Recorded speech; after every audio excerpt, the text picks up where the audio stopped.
Hey everyone, it's Jessica here, and I wanted to give a little update on life and a thought on acting. I don't even want to call it a tip, I just want to call it like a thought because that's exactly what just happened as I was sitting here watching Crazy Heart with Jeff Bridges.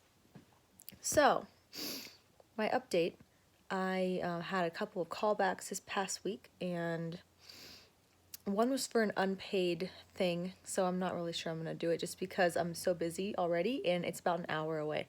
But tonight I had a call back for the Shakespeare Festival, and it went really, really well. It was really fun, and they just seem like a fun group, and it's paid and it's a professional company, so like you can't really go wrong. So if I get that, that's gonna be a great experience and a great thing to put on my resume.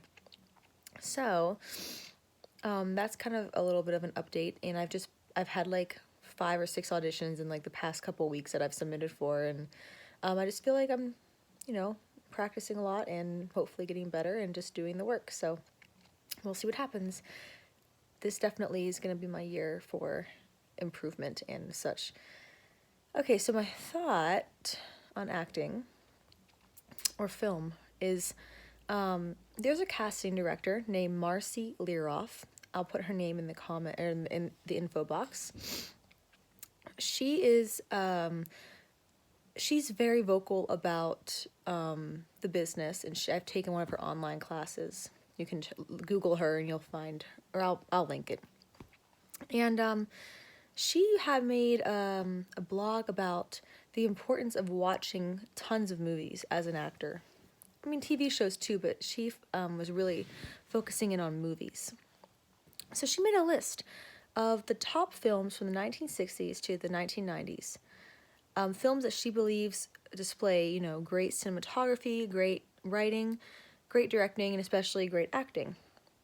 So I put it upon myself this year. My goal is to watch every single one of those movies. Now there is like a long list, especially for like the 80s. I think there's like a ton of them.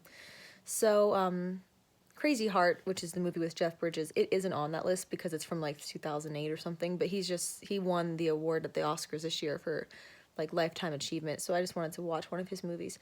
But I'm already done with the 60s and I'm almost done with the 70s, and it really has helped. The reason Marcy does this is because she says that in order to be a really good actor, or just a well-rounded actor in like you have to enjoy films, obviously. You can't just want to act just to be on TV or, be on a screen. You have to act because you want to tell a story. And you want to share a message. That's really the biggest things. And you also want to, use different parts of yourself to do that. So the more films you watch, obviously, the more you're going to learn how other actors are telling those stories to their characters. You're going to see some amazing performances that have gone down in history. You're going to see a ton of different storylines. If you're a writer, that's a great way to see, how a screenplay works, and how deep a topic can get, I guess. And basically, it's just going to help you out in auditions, because Marcy says it's important because in auditions, a lot of the times, people have, there's a long history in LA or New York, especially in LA.